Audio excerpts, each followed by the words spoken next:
Algoritma pemilu, saya misalnya pemilu 2024 itu kan nggak mungkin menang. Wis ono sing menang kita iki. Wis ono sing menang.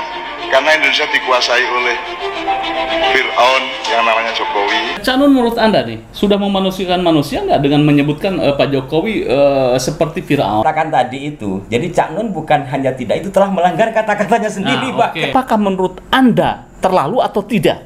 Itu sangat terlalu, beliau ini kan udah sepuh loh, Mas.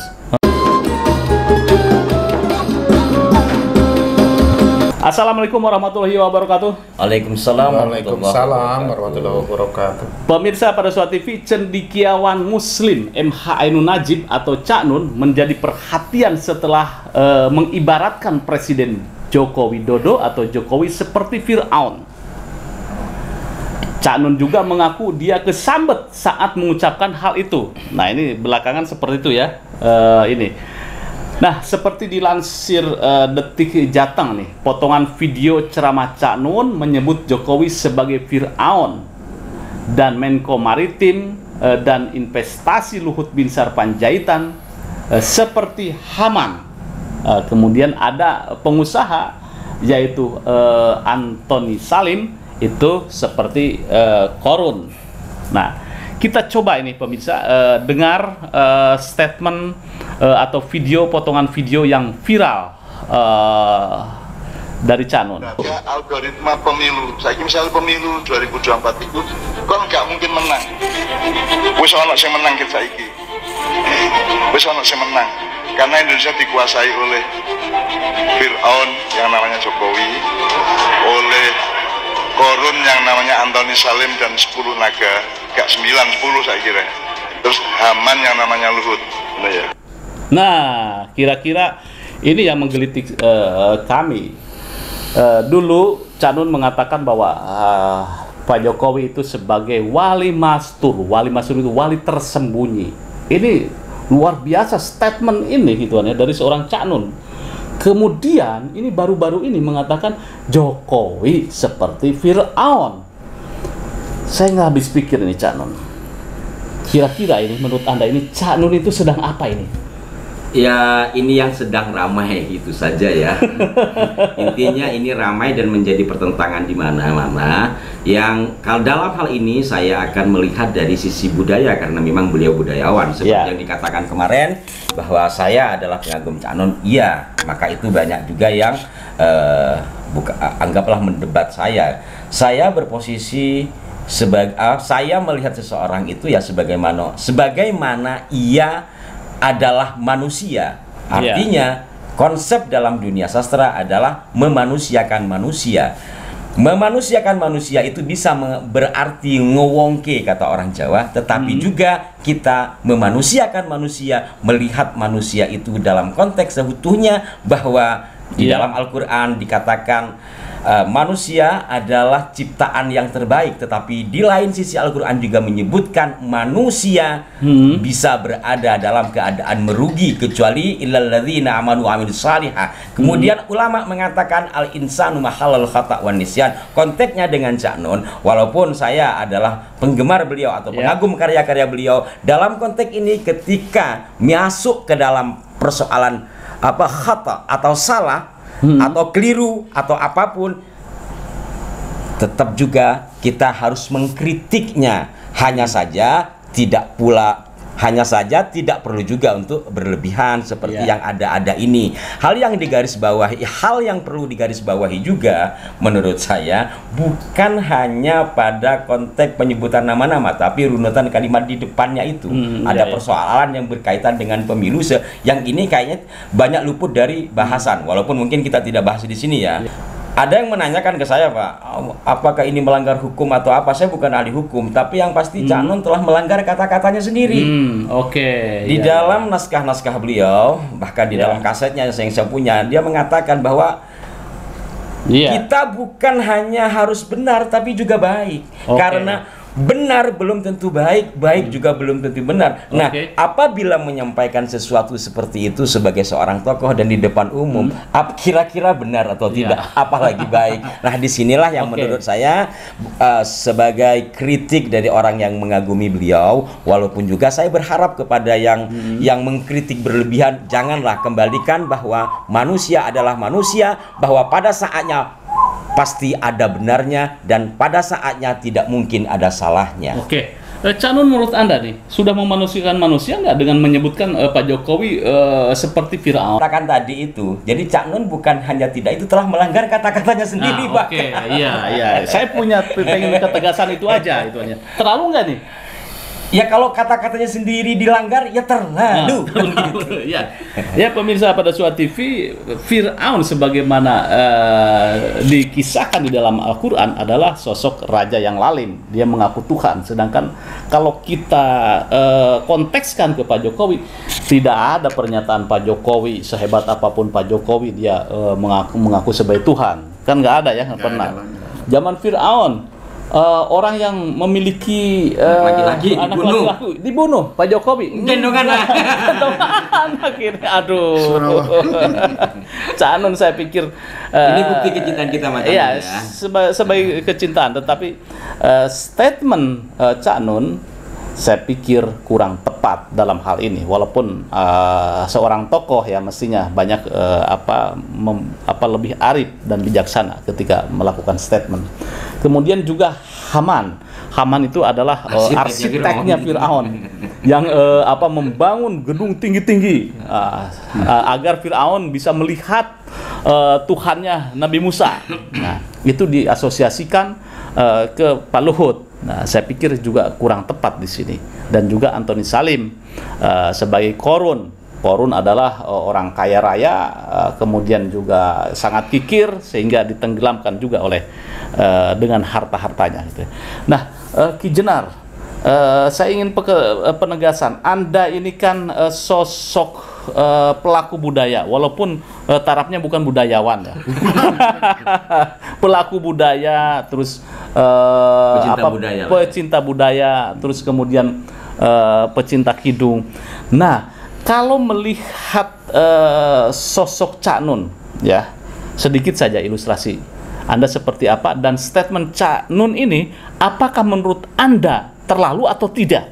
Sangat terlalu. Beliau ini kan sudah sepuh loh, Mas. Sudah sepuh dari panggil Mbah. Bisa menyakiti rakyat, bisa menyakiti pimpinan itu. Kan jadinya dia kualat kan, kesiku waling ilat.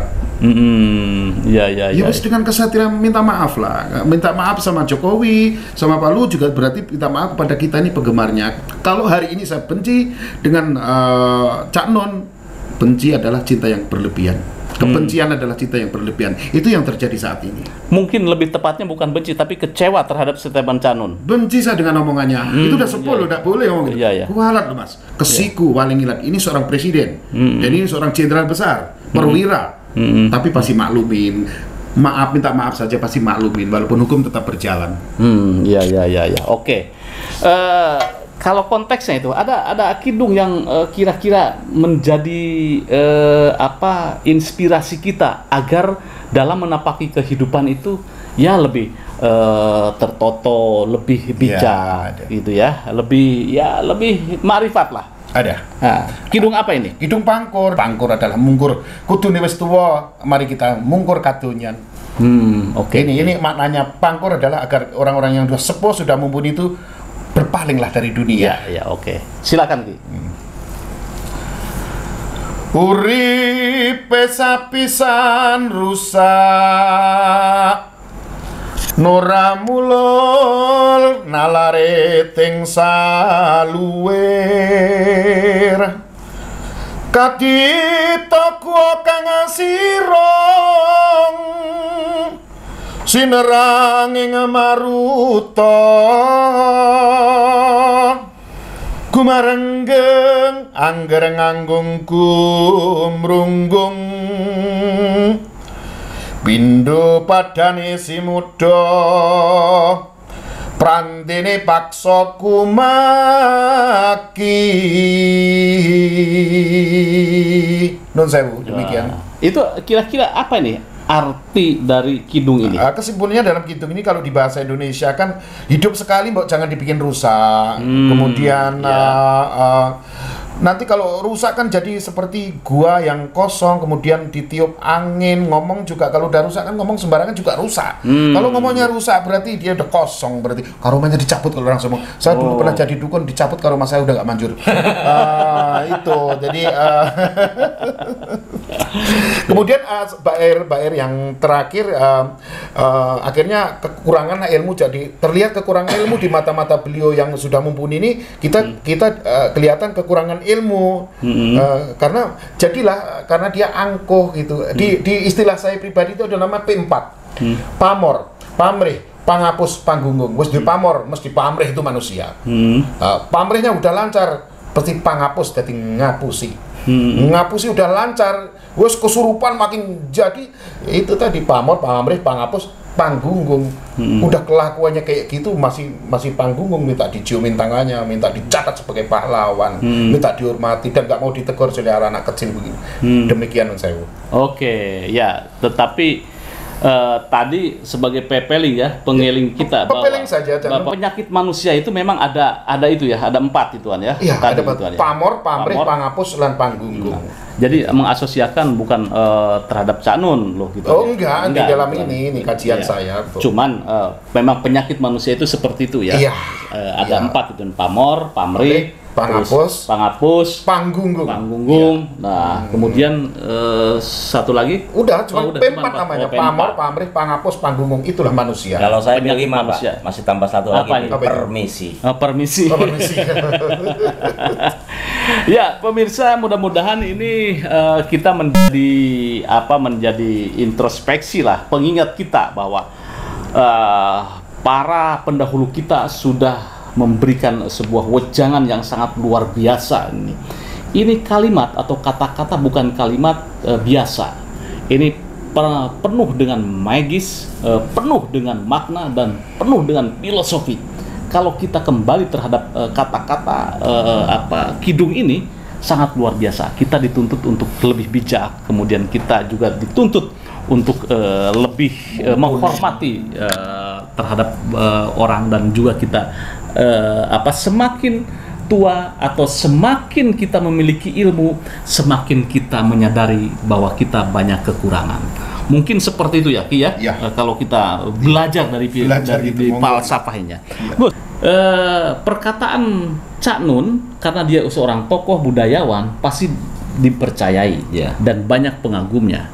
Dari 1000 orang, mungkin ada 1 atau 2 orang yang percaya bahwa statement Cak Nun adalah benar terkait dengan Jokowi seperti Fir'aun, kemudian Pak Luhut seperti Haman, kemudian Antoni Salim seperti Korun. Ini menurut Anda bagaimana nih? Itu sangat mungkin, Pak, ya, terbukti di dalam grup-grup diskusi itu seperti itu. Artinya ada yang membela dan mengatakan kebenaran, apalagi kalau dikaitkan dengan latar belakang penyebutan 3 tokoh masa lalu itu adalah bahwa pemilu ini sudah disetting dan pemenangnya siapa. Ini yang banyak sekali mempercayai. Persoalan ini benar atau tidak, kita kan hanya mendengar dari Cak Nun, dan bagi penggemarnya yang tidak memanusiakan manusia, artinya menganggap seseorang itu bersih, jujur, maka akan dipercayai. Bukan hanya 1000 atau kata sampean dari 1000 mungkin 1-2, mungkin bicara lebih tepatnya itu persentase.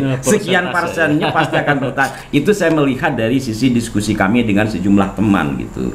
Tapi saya mengingatkan bahwa bagaimanapun Cak Nun adalah manusia sama dengan kita. Jangankan hanya ada yang mengatakan Cak Nun itu menurut Mbah Kiai ini adalah wali budaya gitu. Jangankan hanya disebut wali budaya, waliullah itu sekalipun tidak memiliki sifat maksum. Artinya kita sebagai penggemarnya mencoba untuk membuat beliau lebih arif lagi, bukan lantas membela sesuatu yang seperti menurut saya tidak perlu dibela. Kalau terkait dengan pemilu, umpamanya ditelusuri, monggo. Tapi dengan menurut saya adalah hinaan terhadap kepala negara loh, Bos. Ini kan ada undang-undangnya. Walaupun itu bukan bidang saya. Nah, di sini kan bisa saja ngajar-ngajar ke penggemarnya untuk berlaku sama, walaupun niatnya tidak ke sana. Ini yang perlu dipertimbangkan. Walaupun beliau sudah minta maaf Namun permintaan maafnya yang saya lihat tidak jelas, Kak. Hitopnya ke siapa gitu, tujuannya ke siapa gitu.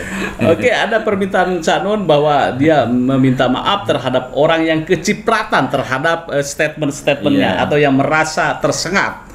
Saya pikir kenapa nih Cak Nun tidak langsung saja saya meminta maaf yang sebesar-besarnya terhadap Jokowi, Presiden Jokowi dan keluarga, kemudian Pak Luhut dan keluarga, Antoni Salim dan keluarga, bahwa statement saya memang tidak disengaja atau ada hilaf. Saya pikir ini akan lebih bijak ini ya Ki ya. Kalau Cak Nun itu melontarkan seperti ini. Mohon maaf, lebih bijak, tidak ada Lebih cap luar biasa. angkuh. Orang yang nggak mau minta maaf tuh angkuh dan pasti dimaafkan kok. Walau hukum tetap berjalan gitu. Oke. Anda kelihatannya mau melaporkan Cak Nun. Jauh, sudah lapor pada alam semesta aja. Yang mulia di mata alam semesta itu siapa? Nanti akan terbukti. Iya, oke, iya. Ya, ada closing statement? Iya, saya yakin persoalan ini akan segera selesai jika Cak Nun atau Kiai Haji Muhammad Ainun Najib berterus terang sajalah gitu. Perkara hal-hal yang biasa beliau kritik-kritiklah, tetapi hal yang mengibaratkan itu jelas di dalam permaafannya. Ini bukan mengajari ya, namanya penggemar kan boleh dong kita minta sama yang digemari gitu. Biar persoalan ini segera selesai dan tidak ada pertengkaran di lapangan. Kedua, kecuali itu juga sebagai budayawan, cara meminta maaf jikalau memang kita punya salah, ini di luar konteks agama ya, di luar konteks budaya, ini adalah cara yang berbudaya. Oke, iya. Injenar? Ya sudah, itu saja pesan saya. Cak Nun insya Allah minta maaf dan insya Allah dimaafkan walaupun hukum tetap berjalan. Oke, ya. Bagaimana dengan Anda? Bagaimana dengan pendukung Pak Jokowi? Apakah memaafkan statement Cak Nun atau akan melaporkan Cak Nun, atau seperti apa komentar-komentarnya? Saya tunggu. Terima kasih, jangan lupa like, share, subscribe pada Suha TV. Wassalamualaikum warahmatullahi wabarakatuh. Waalaikumsalam warahmatullahi wabarakatuh.